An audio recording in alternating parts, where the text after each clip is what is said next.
So now let's study the another program, that is NIDDCP, that is National Iodine Deficiency Disorder Control Program. Let me write National Iodine Deficiency Disorder Control Program. What are the targets? So इसमें target क्या होता है? To decrease less than 5% IDD iodine deficiency disorders in age group of 10 to 14 years and less than 10% IDD in all other age groups. Okay, this is the target. Very simple, बहुत simple है वैसे। अब इसमें strategy जो होती है, strategy is iodination of salt. आपको पता ही है, आयोडीनेशन ऑफ सॉल्ट। सॉल्ट को आयोडीनाइज कर देते हैं और उसमें ऐड क्या करते हैं हम? Potassium iodate slash iodide. इन दोनों में से कोई एक फॉर्म ऐड करते हैं सॉल्ट की।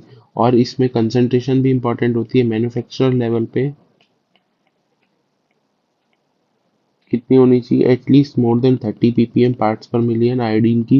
एंड कंज्यूमर लेवल पे मोर देन 15 पार्ट्स पर मिलियन। एक्चुअली वो डिक्रीज होती है जब वो मैन्युफैक्चर से कंज्यूमर तक आती है, तो उसकी जो पार्ट्स पर मिलियन कंसंट्रेशन होती है वो डिक्रीज होती है।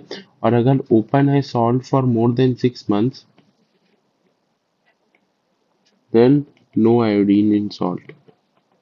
ठीक है, बड़ा ही सिंपल प्रोग्राम है वैसे। एंड फिर हम बात करते हैं इसमें ऑर्गेनाइजेशन की। ऑर्गेनाइजेशन, तो ऑर्गेनाइजेशन में डिस्ट्रिक्ट लेवल पे क्या होता है? इसमें डीजीसी होता है। डिस्ट्रिक्ट लेवल पे DGC, that is district goitre control cell. ठीक है, अभी क्या कराती है? National IDD survey. National IDD survey is conducted by DGC. ठीक है, IDD is iodine deficiency disorder survey. तो इसमें क्या करते हैं? 30 क्लस्टर्स लेते हैं। मैं आपको आसान भाषा में समझाता हूँ।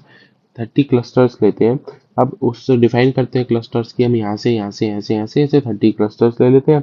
अब उसमें से क्या बोलते हैं, 90 चिल्ड्रंस लेते हैं। 90 चिल्ड्रंस फ्रॉम ईच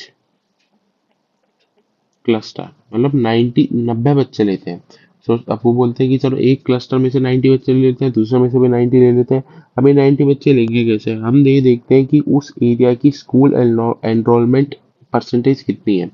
अगर school enrolment for example percentage is 80%, ठीक है, तो फिर स्कूल एनरोलमेंट परसेंटेज, अगर स्कूल एनरोलमेंट परसेंटेज 80% है, तो 80% ऑफ जो 90 बच्चे हमें लेने थे वो हम कहाँ से लेंगे? स्कूल से लेंगे। तो 80% of 90 is 80% of 90 from school लेंगे, और 20% ऑफ 90 फ्रॉम आउटसाइड लेंगे। ठीक है, और इसमें से भी दूसरा क्या है? Male equal to female and male equal to female. इन दोनों में मेल इक्वल टू फीमेल होना चाहिए। ठीक है, फिर हम उन सबसे बोलेंगे कि आप घर जाओ, घर से नमक का सैंपल लेके आओ। अब उसमें हम क्या क्या टेस्ट करेंगे? उसमें हम टेस्ट करेंगे, check iodine in salt, check for goitre by palpation. भाई बच्चों में हम चेक करेंगे गॉइटर का किया है, कहीं उन्हें गॉइटर तो नहीं हुआ है। और हम करेंगे यूरिनरी आयोडीन एक्सक्रीशन टेस्ट। ये इंपॉर्टेंट है। इन 50% of children. 50% of child means कि जो स्कूल है, स्कूल में से 50% को मतलब हम चेक करेंगे यूरिनरी आयोडीन एक्सक्रीशन, और जो बाहर से लिया उनमें से 50%। मैं फिर से रिपीट कर देता हूँ, रियली सॉरी फॉर दिस। हम 30 क्लस्टर्स लेंगे जिसमें से 90 चिल्ड्रंस को लेंगे एक क्लस्टर में, स्कूल एनरोलमेंट परसेंटेज देखेंगे, उस जितना 80% ऑफ 90 फ्रॉम स्कूल लेंगे हम और 20% ऑफ 90 लेंगे बाहर से, जिसमें मेल फीमेल इक्वल होंगे। अब हम स्कूल के 50% लोगों में चेक करेंगे यूरिन आयोडीन एक्सक्रीशन, और जो बाहर से लिया उनमें से 50% में चेक करेंगे यूरिन आयोडीन एक्सक्रीशन। ठीक है, यही इंपॉर्टेंट है बस इसमें।